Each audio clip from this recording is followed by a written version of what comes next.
Does this sound familiar? You're doing everything you're supposed to. You're tracking your macros, pounding protein, maybe even choking down multiple chalky, expensive protein shakes every single day. But when you get to the gym, you feel weak. You're not getting stronger. You're just not seeing the results that all your hard work should be getting you. It's one of the most maddening feelings in fitness. What if I told you the problem might have nothing at all to do with how much protein you're eating? What if the real issue is a missing spark plug, a single, hugely overlooked mineral your body desperately needs to turn all that protein into actual strong muscle? Without it, you're just spinning your wheels, wasting time and money on protein your body can't use efficiently. Today, we're going to figure out what that mineral is, why you're probably not getting enough of it, and exactly how to fix it. Starting now. Let's be real, it's a crazy-making situation. You've been told over and over again that protein is king for muscle growth. Eat more protein. Get a gram per pound of body weight. So you do it. You plan your meals down to the gram. You spend your hard-earned cash on quality meats, eggs, and those giant tubs of powder. You might even feel bloated and just plain full all the time from trying to hit those numbers. And yet the needle isn't moving. Your lifts have stalled out. Instead of feeling powerful, you've got this nagging fatigue and weakness in your muscles. Maybe you're even getting more muscle cramps, twitches, or soreness that just hangs around forever. It's enough to make you want to just throw in the towel. It can make you feel like your body is failing you,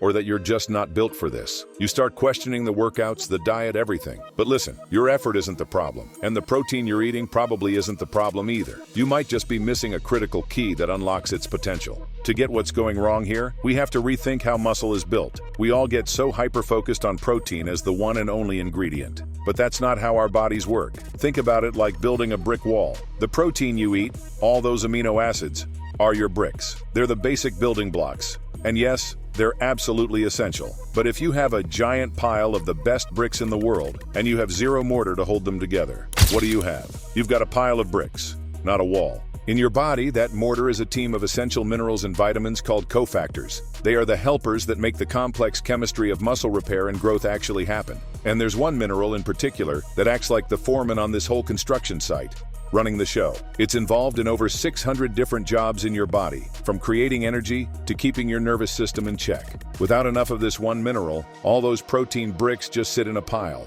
because your body can't assemble them into the strong, functional muscle you're working so hard for. So what is this mystery mineral and how does it work? The fancy term for building muscle is muscle protein synthesis. It's the process where your body takes amino acids from protein to patch up damaged muscle fibers and build bigger, stronger ones. But this process takes a ton of cellular energy. The energy currency in every single cell of your body is a molecule called adenosine triphosphate, or ATP. And here's the crucial link. Your body literally cannot create or use ATP without this specific mineral. Most of the ATP in your body actually exists bound to it, in a form called magnesium ATP. That's the real biologically active energy. So if you're low on this mineral, you're basically crippling your body's ability to produce the energy it needs to get through a workout, and just as importantly, to repair and rebuild afterwards. And it doesn't stop there. This mineral is a direct player in the protein synthesis assembly line. It helps fire up the enzymes and stabilize the little cellular machines, the ribosomes, that piece the amino acids together. It really is like a spark plug.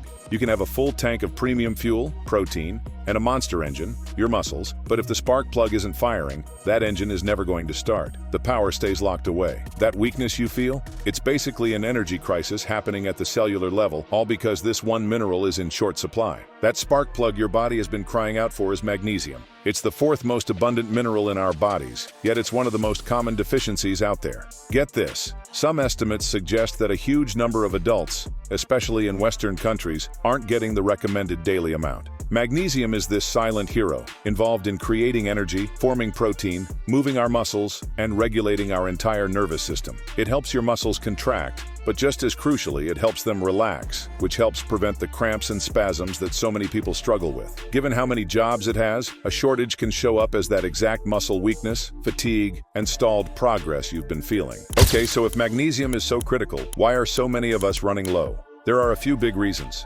First, our soil just isn't what it used to be. Modern farming has depleted a lot of the minerals, so the healthy foods we eat often have less magnesium than they did a few generations ago. Second, our diets are full of processed foods. When they refine grains to make things like white bread or white rice, they strip away the outer layers, the bran and germ, which is where most of the magnesium is. Third, our lifestyles are burning through our magnesium stores faster than ever. Chronic stress is a huge one. The stress hormone cortisol just eats up magnesium. Intense exercise also jacks up your body's need for magnesium by as much as 20%, since you lose it in sweat and use more of it for energy and muscle function. And finally, things we consume every day like caffeine and alcohol can make us excrete more magnesium.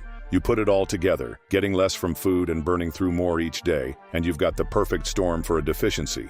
If any of this is hitting home and you're having a little aha moment right now, do me a quick favor and hit that like button below. It honestly helps the channel get this info out to more people who might be stuck in the same frustrating spot. And if you want to keep learning how to work with your body instead of against it, make sure you subscribe so you don't miss what's next. Alright, so what can we actually do about this? The great news is that getting your magnesium levels back on track is pretty straightforward. Here's a two-part plan. First, start with food. You can seriously boost your intake by prioritizing foods that are packed with magnesium. Think dark leafy greens like spinach and kale. Start snacking on nuts and seeds. Almonds, cashews, and pumpkin seeds are amazing. Legumes like black beans and lentils are also fantastic sources. Hey, even dark chocolate and avocados have a nice dose. Just making an effort to get a few of these foods into your diet every day is the best place to start. Magnesium glycinate. This is a fantastic all-around choice. It's bound to an amino acid that makes it super gentle on your stomach and easy for your body to absorb. Plus, the glycine part can also help with relaxation and muscle repair. Second, think about a supplement. For a lot of people, especially if you're really active or under a lot of stress, a supplement can be the most direct way to make sure you're getting enough. But not all magnesium is the same. The form really matters. Magnesium citrate. This is another form that absorbs well and can be a bit more budget-friendly. It's also known for helping clear out lactic acid, which might mean less muscle soreness. Just a heads up, in higher doses, it can send you to the bathroom. Magnesium chloride. You'll often find this in oils and sprays. It absorbs really well through the skin, so you can apply it right on your sore muscles. And finally, magnesium sulfate, which you probably know as Epsom salt. This is perfect for a post-workout bath. Soaking in warm water with Epsom salts can be amazing for soothing achy muscles and just helping you chill out. Like with any new supplement, it's always a good idea to chat with a doctor or healthcare provider to figure out the right form and dose for you. Now, while magnesium is the main character in this story, it doesn't work alone. It's part of a team.